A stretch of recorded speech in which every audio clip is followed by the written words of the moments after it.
Hello, everybody, wherever you may be. My name is Larry. My call sign is Kilo 7 Hotel November.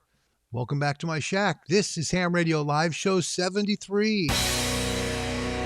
It's good to see you. Happy Veterans Day to everybody. Whether you are a woman or man currently in the service, and for those who have already served, and for those who gave the great sacrifice, a very happy Veterans Day to everyone here in the United States.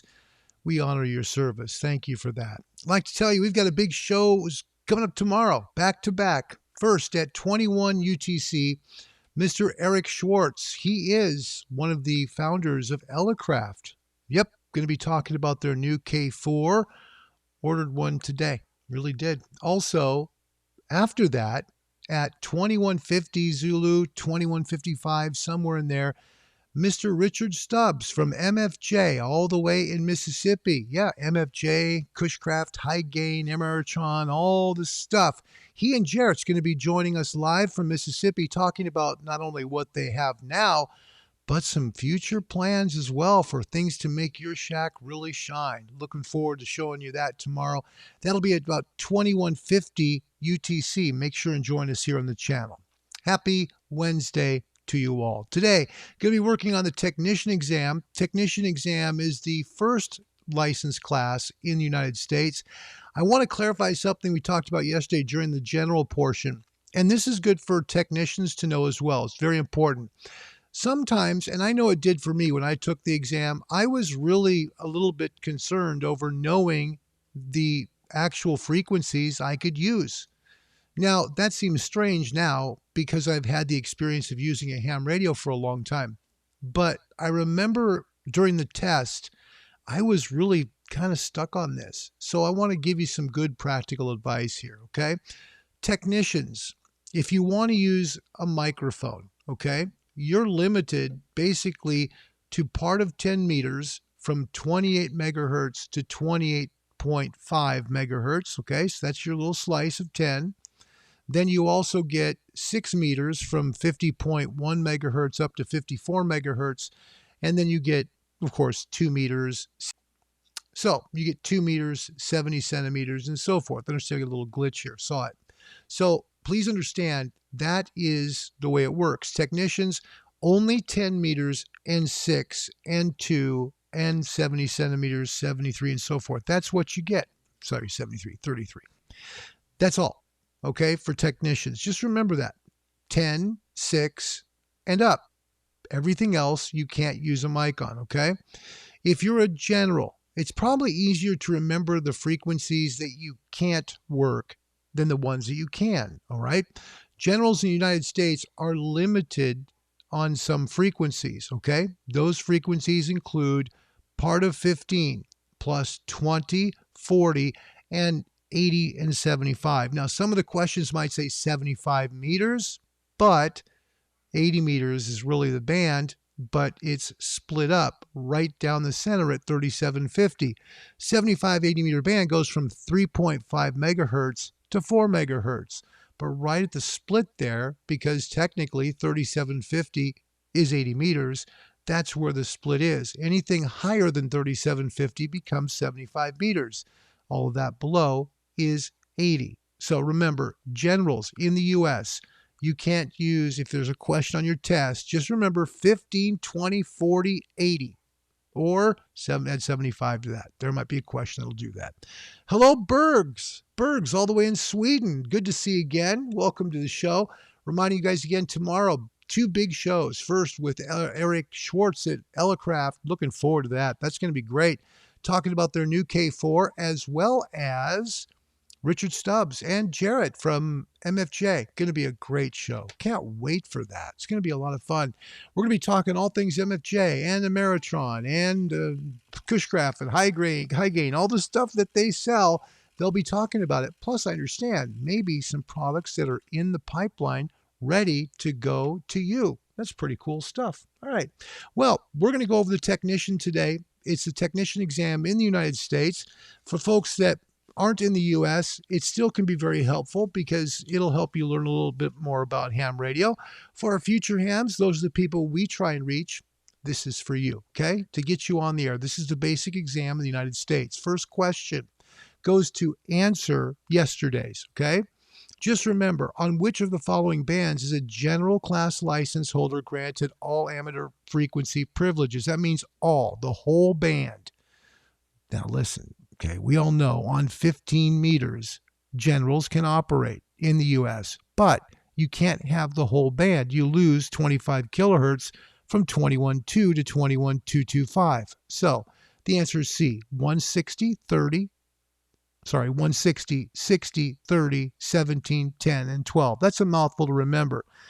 Just remember what you can't work for generals, okay? Generals, you can't work 80, 75, okay? That's basically one band. So 80/75, 40, 20, and 15. You're good.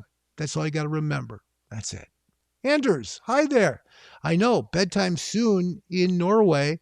Welcome to the show. I have so much Danish blood in me, brother. It's good to see you, man. Thanks for coming all the way from Scandinavia. It's truly an honor, man. Thank you for being here. What a joy. Okay, let's get back to the test. Again, this is the technician test in the United States. It is offered for people who would like to get into ham radio, and that's our audience. So let's continue. We've got that question for yesterday's General, and we move to this one. Sorry about that. 2 questions. Why should you avoid attaching an antenna to a utility pole? So, the pole out in front of your house. A, the antenna will not work properly because of induced voltages. That sounds plausible to someone that's not a ham operator.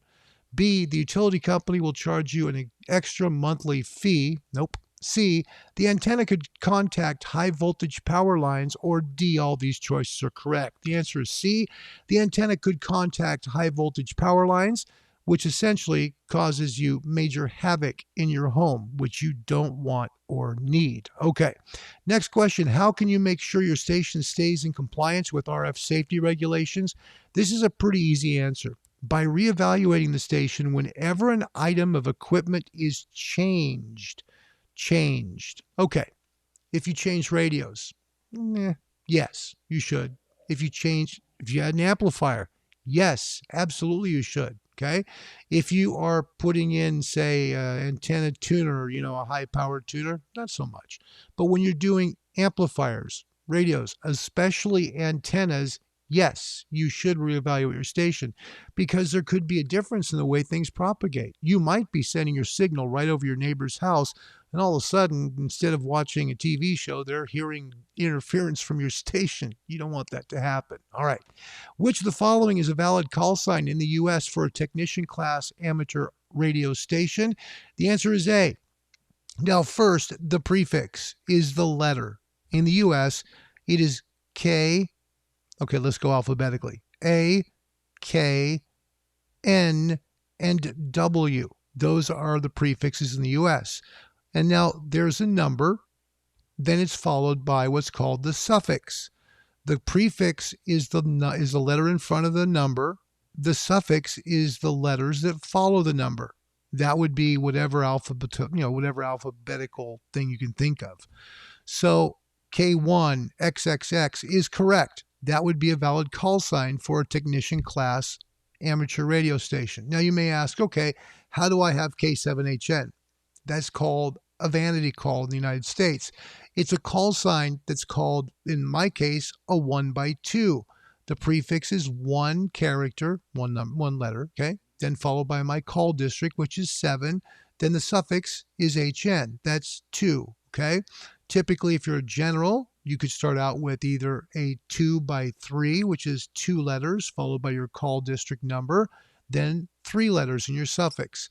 Technician, the same thing. Most likely, it'll be a 2-letter prefix, followed by your call district, then 3 letters after that. So that's something to keep in mind. It's pretty easy to remember. 1x2s, 2x1s. Okay, this is a 1x2. Those are vanity call signs. But typically, like I started out as A7GUM as an extra, okay? But that's not a vanity call sign. That was just the next sequential number for a call sign in the United States. Good thing to remember. So keep that in mind if you're going to be taking your test. It's really probably going to be a 1 or a 2x3, most likely 2x3.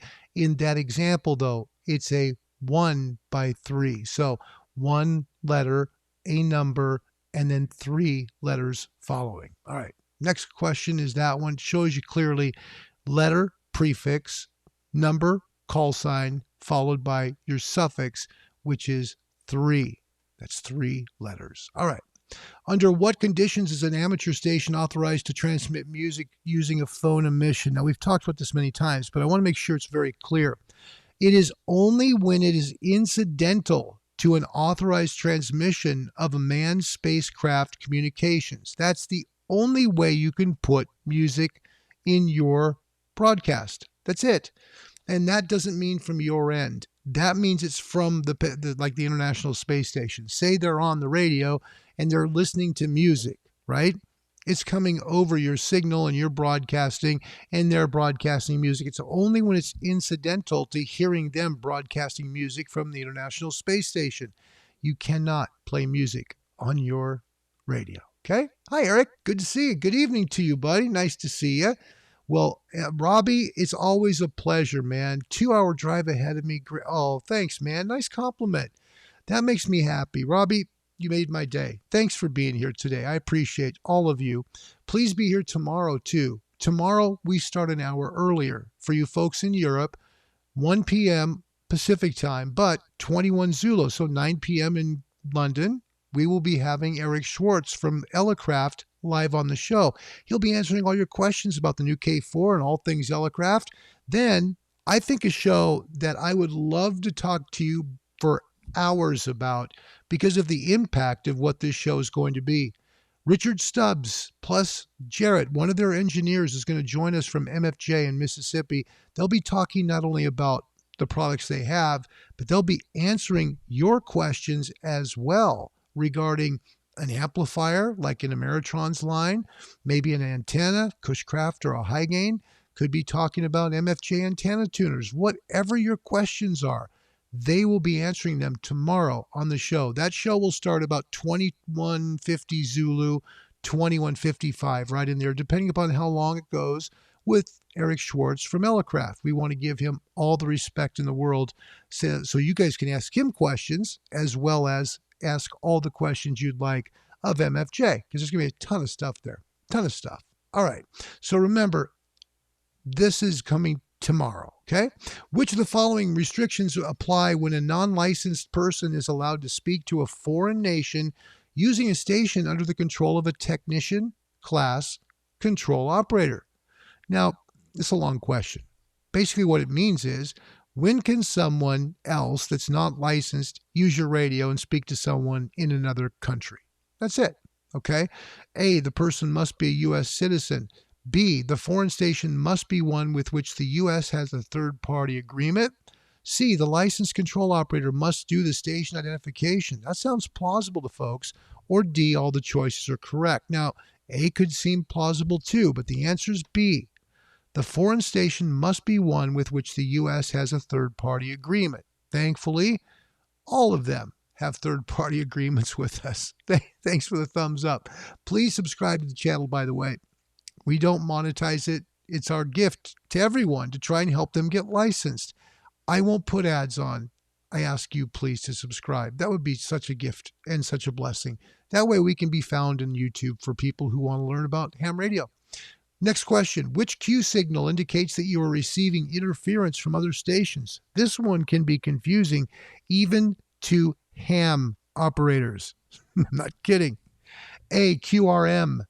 B, QRN. That's its sister. C, QTH. Or D, QSB. The answer is A, QRM. QRM means you're having problems because of interference due to another station. QRN means that you're having atmospheric issues. There's a lot of static on the frequency. There's, some problem. You might hear the word QSB. QSB means there's fade. The signal is fading, okay? QTH, that's where you are. That's your home. It's where you're transmitting from. Now, if you're remote, say you're in a park or something, that would be your QTH. You wouldn't use your home as your QTH if maybe you're in a state park doing parks on the air. Your QTH would be wherever you're transmitting from. Please keep that in mind. It's really important, my friends, okay? So QRM is interference from another station. QRN is interference from the environment. That's how I learned it. QRN, environment. QRM, man-made. Okay? Interference from another station. Next question. When using a directional antenna, how might your station be able to access a distant repeater if buildings or obstructions are blocking the direct line of sight path? Is it A, change from a vertical to a horizontal polarization? B, try to find a path that reflects signals to the repeater? C, try the long path? Or D, increase the antenna SWR? Now, D is an answer you never, ever want to use. Ever. You don't ever want to increase your antenna SWR. You also don't want to change your polarization. The answer is to try and find a different path that reflects your signal to the repeater better. So move your antenna. That's all it means. Try to move your antenna for a good shot at where the repeater is. Thankfully, most repeaters are on hills or on mountaintops. Just point it towards the hill. You'll probably get them. Eric, thank you. Thanks for putting up the test material. I just took my Tech and Gen the other night online. Did you do it? Did you pass? Did you pass? I need to know. That would make me so happy. Okay. These materials, by the way, come courtesy of an online, website that's hosted by Alpha Alpha 9 Papa Whiskey. Alpha Alpha 9 Papa Whiskey. You can Google search that or whatever search engine you use, wherever you are. You can search Alpha Alpha 9 Papa Whiskey test questions. All 3 exams are right there. That's where I get them. It's there to help you guys. All right, last few of the questions on the technician class. Thanks for your patience today. What are the 2 components of a radio wave? The answer is C, electric and magnetic fields. If you were to look at an electromagnetic wave, it would look like a sine wave that you'd see on an oscilloscope. Now, if you were to take that up and down, right, up and down, and flatten it, you would have another up and down going as well. That's the magnetic part. They travel in 3 dimensions from one station up to the ionosphere, back down to another. Or if you're using VHF or UHF, they go direct path, line of sight. Okay? No, that's your answer. So electromagnetic waves are the ones that work for radio. Okay? Next questions. Which of the following is a good electrical conductor? Is it glass? A. B. Wood. C. Copper. D. Rubber. Conductors are things that help to make electricity work better or shield electricity from getting out. Good way to describe it. I guess basically, if you're using it as a Faraday cage, it would be a good shield. Now, a good shield, a good way to protect your station from, or your antenna from any sort of RF issue, where it's going too far or you want to stop it. Of course, glass, wood, or rubber are great because they don't conduct electricity. If you want a good electrical conductor, copper is great. It's also great to build around your equipment to build a Faraday cage with. Okay, so copper, great electrical conductor. Remember, a conductor helps to make it work better. All right. Next question. If a frequency display shows a reading of 2425 megahertz, what frequency is that in gigahertz? Just put a decimal point in front of the 2 and you have it. Megahertz is in millions. Is in thousands, pardon me. And gigahertz, millions, and then billions. So megahertz is in millions, gigahertz is in billions. So you just put the 2 with a decimal point. You've got gigahertz. Conversely, you'd have 24,250 kilohertz. Yippee. Okay. Last 2 questions. Sorry. A little bit of fun today. What type of switch is represented by component 3 in figure T2? All right, let's take a look at what we have here. All right, it asks for the 3 component. Take a look at number 3 carefully. Okay, 4 is an inductor. 1 is a power source. That's your plug. 2 is a capacitor. 3 is a single pole, single throw switch. That's what it is. Okay, so 8 is an LED. Basically, that's the way it works. 7, the jiggly lines, you know, the zigzag lines, is a resistor. Okay. 9 is a variable resistor. You see how it has the up and down lines with a tap that goes into it? Means it's a variable resistor. That'd be similar to a potentiometer. So like a pot, you know, to turn things up and down. And 10 is a Zener diode. There you go. So 3 in this case is a single pole, single throw switch. That's all it is. Basically, you turn it on, it turns on, you turn it off, it turns off. It just does one or two things. Last question on the technician. What does SWR reading of 4-to-1 indicate? It indicates use a better antenna or use an antenna tuner. It's just too much impedance mismatch between your radio, which sends a load to your antenna, and getting that load out over the air. Really, that's all it means, okay? So A is the given loss of minus 4 decibels. B, good impedance match. No, a good impedance match is 1-to-1. Remember that. Good impedance match, 1-to-1. C, gain of 4 decibels. Or D, an impedance mismatch. It is D, an impedance mismatch. Eric, going to get to you in a second. Last question. How is a simple ammeter connected to a circuit? A, in series with a circuit. B, in parallel with a circuit. Again, we're measuring amps. We're measuring amps, okay? B, in parallel with a circuit won't work because it's in parallel. You need it to be on one side and the other of the circuit. In series, okay? That's the way to describe it. Not in quadrature, not in phase. It's in series. So a simple ammeter is basically connected in series with the circuit. That's how it is. All right, now we got some great news. This, Eric, I hope we helped you, man. I hope there was some help here. Eric passed all 3 exams the same night.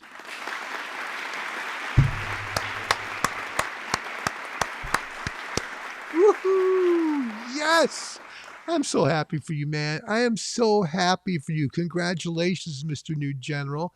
Congratulations. Welcome to Ham Radio. We're so glad you came, man.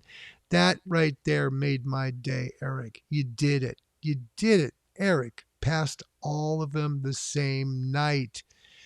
Wow. That is so cool. So Eric then, what he said he took the technician and the general. So 2 of the 3 in the U.S., and he passed both. That's great. Congratulations, Eric. So happy for you, man. So happy. Let's look at the rig real quick. We're on 20 right now.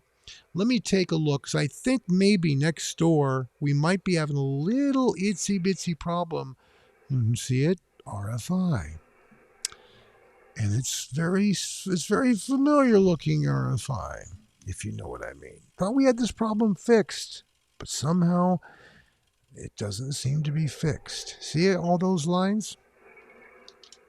All these lines represent radio frequency interference. We don't want that. That's a very bad thing. So right now, 17 is unusable for me. We'll have to talk to the neighbor again about that, see what happened, because something is really up here. And what you're seeing right here, this is not going to be usable. Wait, hold. We got a signal here. Hold on. Somebody's right here. Let me move over here real quick.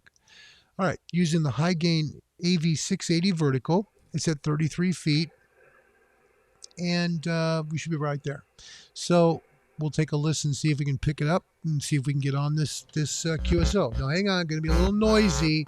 Hang in there with me. Wrong one. Hang in there. I just try and do that to avoid the ground loop. We're getting the loop fixed. The ground loop is being fixed. We do have a product coming that's going to take care of all the chokes on that. This is brutal. Sorry guys, I am literally got a hand in on the radio. This is the first time I ever did this. This is the last time I do this. Hang on. I know it's awful. Hang in there. Give me a second to use both hands. Oh my goodness.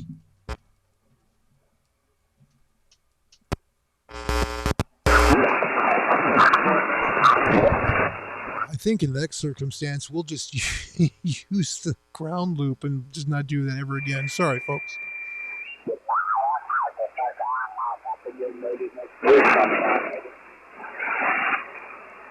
Again, I apologize for that. We have some chokes coming that will choke the whole system to eliminate this feedback. It's basically what it is. And I'm sorry you're hearing it. Please forgive me for that. We are working on it. I thought we had a first company that was taking care of it, and so far, radio silence. Oh, good. You're getting weaker and weaker now. The band is changing. Okay, yesterday I was incomplete on something. I want to show you real quick, okay? All right, when you use like a Yaesu product, okay, there's a thing called contour. The incoming frequency, when you're using the contour feature, as I'm being a contortionist grabbing a pen, is right here. Here's the bandwidth of the received signal. If I put the contour in, I'm going to turn this down so I don't blow your ears out. Okay, here's the signal. About a year back or 2 years back. Now, if I put the contour feature on, see it puts this little blue line there, this little blue little like V. That means it's contouring the frequency, the bandwidth coming in, so it's picking up, basically squishing off, so the higher end or mid-range, what I'm searching for is more the mid, to be able to get that into the signal so it sounds better for you guys. That's what I'm working on. So when I press the contour button, physically, that's what's going on the radio. Want to make sure you knew that, okay? Put this back where it was, and we should be ready to roll, okay? But I want you to know what was going on in the signals here. That's off. Now it's off. Okay, Michael. A lot of fade. Now that is QSB. It looks like 1024. And I remember your face as soon as I called you up on QRZ. Excuse me, we're going to tune up. This is sending out a 5-watt carrier over the antenna, just trying to contact this gentleman with as close to an SWR match as I can from the radio to the antenna. That's what I just tuned up at 5 watts. That's what's called tuning an antenna. Radios with auto tuners do that. Otherwise, you have to use an external tuner. Richard and Jarrett tomorrow from MFJ will talk about that. I'm so happy for you, Eric. Man, I can't. You've made my day. I hope we had some help in that. I hope I helped you a little bit. That would make my day. A lot of fade there. We're gonna bypass there, okay? And the reason why we're doing that is because, quite honestly, we've got just too much fade in that signal. Now we've got a strong one right there. We're gonna click over here.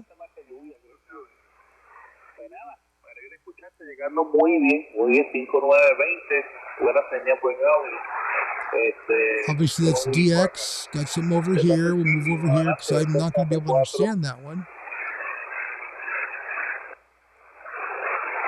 Any of the JA VP2MNI.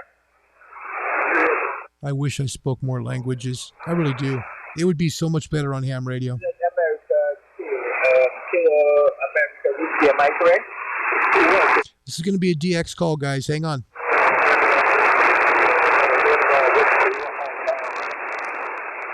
Okay, kilowatt. No, okay.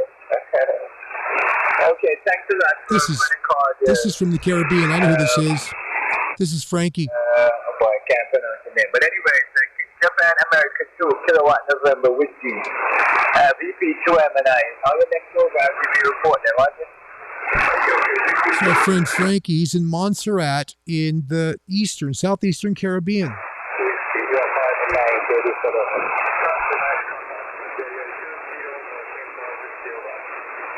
Okay, I got you 5 and 8. 5 and 8, my friend. Good to hear you. And thanks a lot for the JA contact.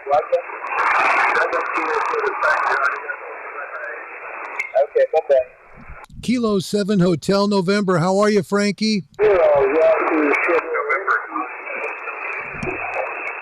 Just only call once.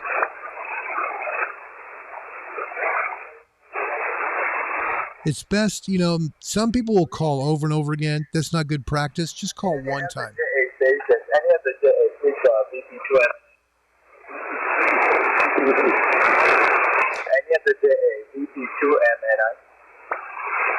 I've made this call many times. There's a guy tuning up right next to him, which is good band practice. If you see this tall line, he's tuning up off frequency. That's the right way to do it. Should I put you on the correct? You can do that.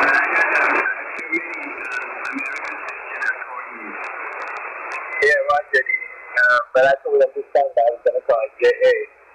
Okay, but no problem. I'm putting you on the cluster, and then I'll pick up about 2 or 3 USA, and then I'll turn it back to you. Right? Okay, SL, listen to MNI, JE1, from Tokyo, Japan. Okay, you're like a 10 over, man. You brought your station a little closer to me. JE1 LEC, VP2 MNI. I'll catch you in a bit, okay? Hold on. Okay, back to the USA. Back to the USA. VP2, Mike November, India. This is Kilo 7 Hotel November. How are you, Frankie? Yankee uniform. Kilo Echo 0. Yankee uniform. Kilo Echo 0.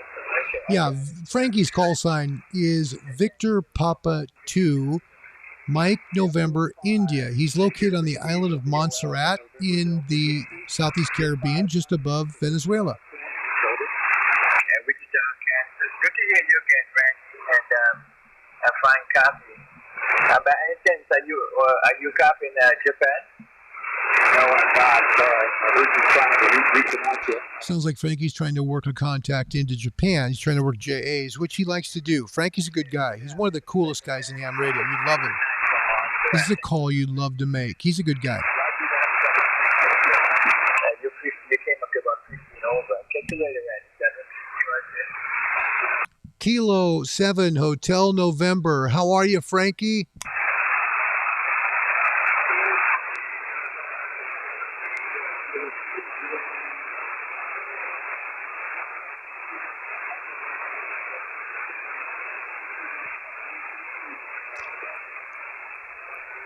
Wait for him to come back. I got you about 15 over, man.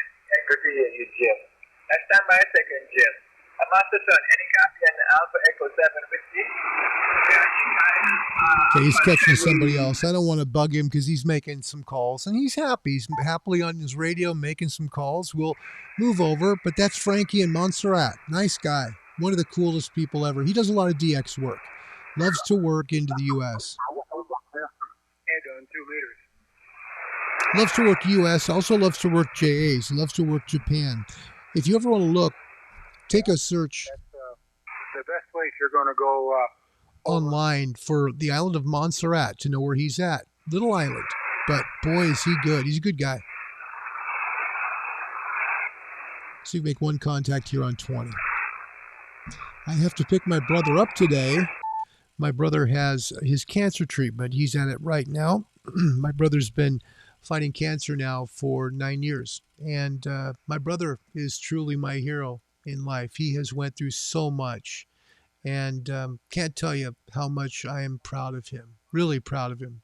So need to pick him up from his treatment shortly. Let's go back to the rig.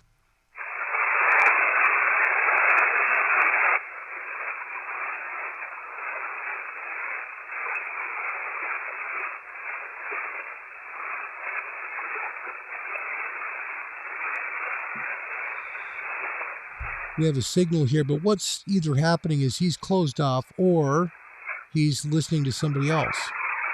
Wow, some strong ones. Look at 20 light up. My gosh, 1, 2, 3, bingo.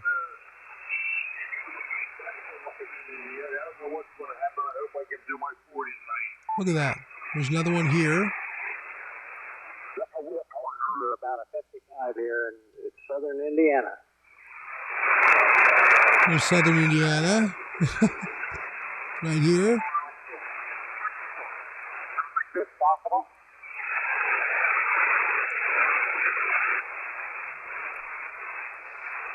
Now, this is a young ham radio thing to not do. When you hear a transmission end without knowing what's going on, say in your call sign. Don't do that. Just listen for a moment. Take your time. Listen. Make sure you're not cutting someone off, okay? If it's too high-pitched, you tune the other way. On upper sideband, you tune up. If you're on lower, you turn down. So a guy in Indiana, Once he finishes his next transmission, we'll quickly say the call sign. That's it, okay?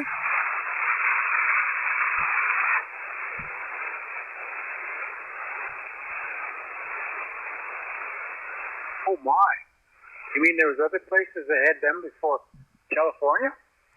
Kilo 7 Hotel November.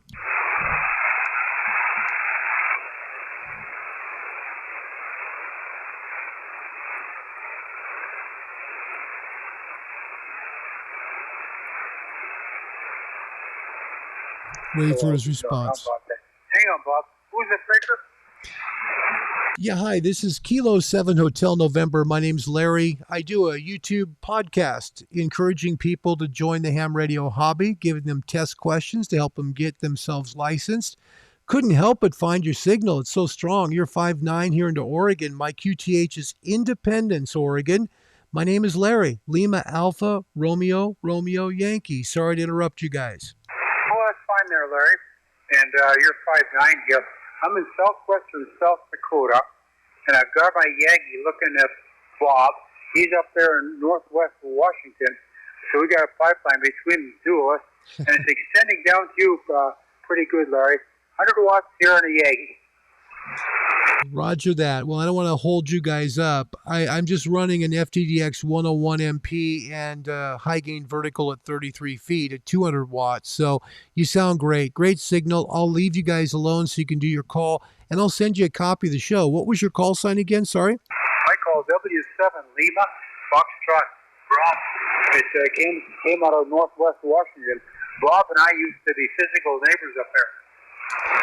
You know, I'm glad you described all that, because that was on our exam questions today, and talked about if you move, you keep your call sign no matter where you live. So thanks for clarifying that. I'll get you a copy of the show. Whiskey 7, Lima, Foxtrot Bravo, Kilo 7 Hotel November. All the best from the Northwest, and God bless you, man. Thank you. That sounds good. It sure is nice that we're able to keep the call sign now. So we go. I don't know if you remember. I don't know how long you've been on, but Bob, you probably didn't hear Larry. That's great stuff. So we've getting into this about 40 minutes. Want to make one more? This is a tall one here. We got a big signal right here. Big signal there. It was a cool day this morning. This morning I went walking, and it was 34, and it felt like 28. Boy, it was frosty out there, and I walked the neighborhood. It got up to about, I don't know, 67, 68 today. I mean, this afternoon. Sunny, Thank you, by the way, Robbie, for your kind words for my brother. Thank you, man. You know, every day I'm grateful that he's still alive. But to be honest, I don't spend enough time with him. I need to spend less time maybe on the radio and maybe an extra half hour or two watching TV with him. I'm going to be doing that lately. Next, coming up. Not that he's taking a turn for the worse, but just because he's still alive, So we'll try and jump in one more time, and we'll say hello real quick. I'd like to ask, the question about ham radio and passing the exam, that kind of stuff. It's always good to hear those comments. But 20 is rocking right now. This morning, I had my hood up on my sweatshirt when I walked, just as the sun came up. I was going to walk before the sun came up, but I kept looking at how white it was and frosty out there. Nah. And then the sun came up, and I said, I'll walk. I could feel the sun on my face when I walked into it, but I mean, it was cold, but I just wanted to do other things, and then when I got back, I fired up the chainsaw, and I went out there and what a signal! Cut up some more 5.9 plus 10. of them branches that fell down, from the ice storm, and actually hooked up the truck and trailer and hauled one load over to the brush pile. But gosh, that stuff was a mangled mess. I stacked up so high I couldn't get them things apart. Well, this didn't work out so good. Take a look at the signal over here. Real strong. It was so See it? engulfed because I kept piling it on Right each there, other. where the mouse is going. It was a Big, mess. strong signal. Kilo 7 Hotel November for a quick one. Now, I'm a little bit tuned off. However, we're going to tune up, so we're right on frequency to them, because we didn't give out enough watts that time. I mean, branches are hanging yet. I mean, Yeah. let's go out there with the I don't think tractor. we disturbed him. Okay. Put a strap on, pull Let's go over here. Let's look at this one. See, they're everywhere. I mean, boy, the radio's alive today. It is alive. Dame unos platanitos que corté atrás que estaban más llenos. Move on. Over here.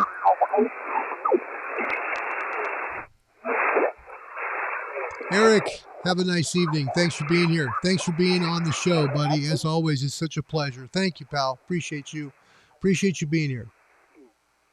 Hors d'oeuvres and drinks and This will be the last call of the show, guys. Seen such a gala in all my life. There's no telling. So we'll tune up again. We'll just make sure that the impedance to the radio will be the same to the antenna. Try and get as close as we can. That's what the tuner does. That's back when they were making lots and lots of money. Over. Kilo 7 Hotel November for a quick one.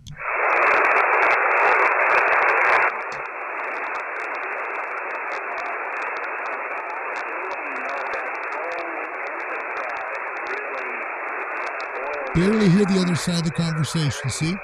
Barely hear it.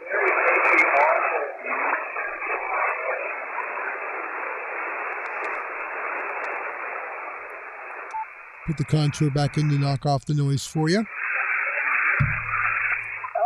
well, I don't know much about their business, but they had some pretty nice wireless handsets for a while. Over. Oh my gosh, Alexander. Thank you. That means a lot to me. Thank you very much. Look, this comment.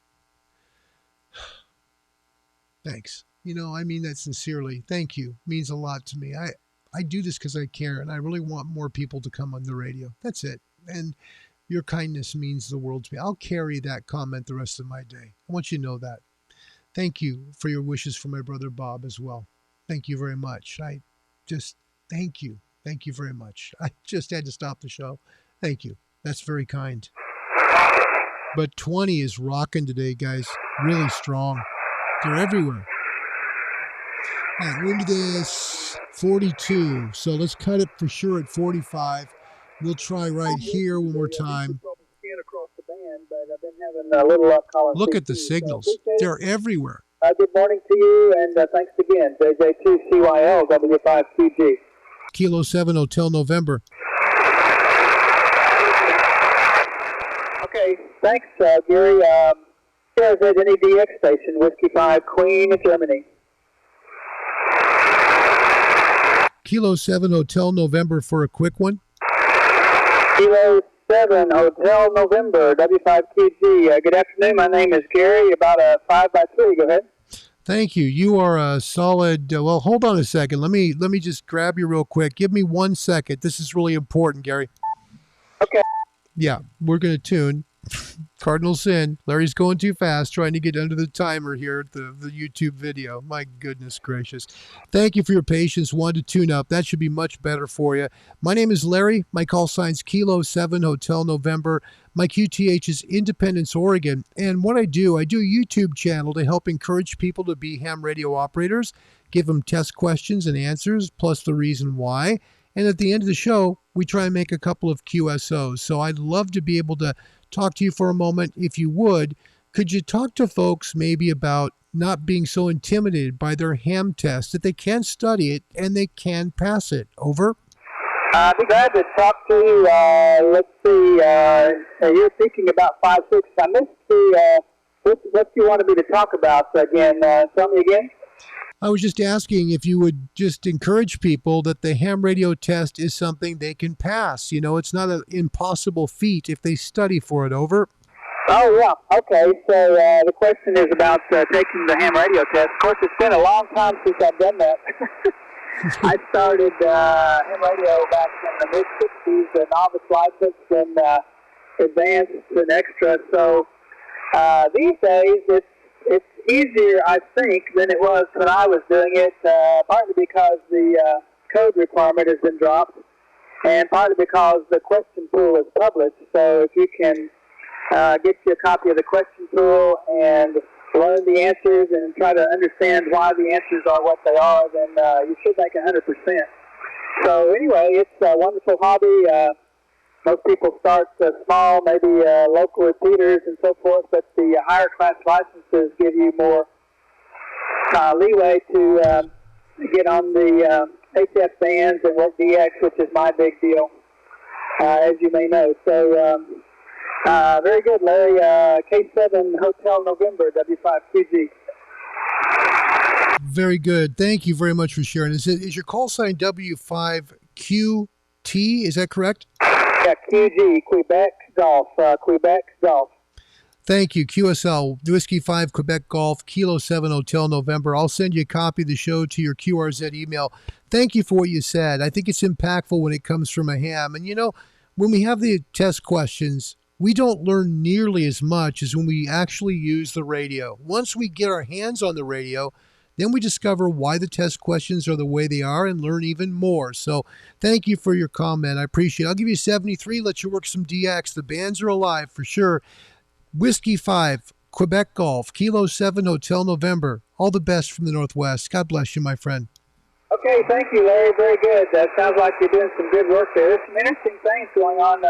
There's a fellow I heard earlier, I believe yesterday, who's doing a live stream. He's up the band somewhere, and people are calling him and then watching themselves on the stream, I guess on YouTube. Anyway, pretty good stuff. So thanks, Larry, 73, and good luck with all your work there. K7HN, W5QG.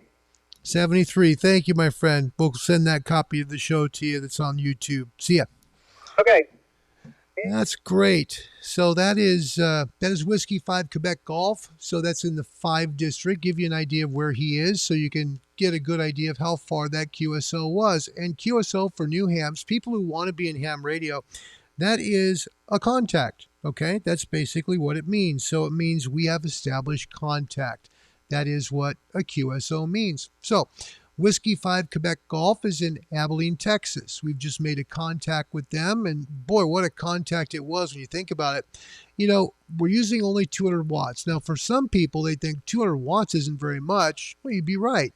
But in ham radio terms, it's not too bad. You can go as high as 1,500 watts, which is the highest you can go in our country, but it is a fantastic amount of power if you're using sideband, because you're not transmitting a whole lot of power out there. That's the way it is. That QSO, my friends, was 1,521 miles away. So we want to thank Gary Holland, all the way in Abilene, Texas, for being on the show. We also want to thank Whiskey 7, Lima Frank Bravo, from the state of South Dakota. That's pretty cool. Guys, we'll see you soon. Need to pick my brother up, but tomorrow, please join us at 21 UTC for Eric Swartz from Elecraft. He'll be joining us talking about the new K4 and answering all your questions. Following that show, right afterwards, we'll close the stream down, but stick around. All your questions about amplifiers, tuners, noise cancelers, antennas, on and on and on it goes. Richard Stubbs with one of their head engineers, Jarrett, will be live taking your questions starting at 2150 UTC tomorrow. So until then, have a wonderful Wednesday. Happy Veterans Day to the folks here in the U.S. Thank you for watching. God bless you. We'll see you soon.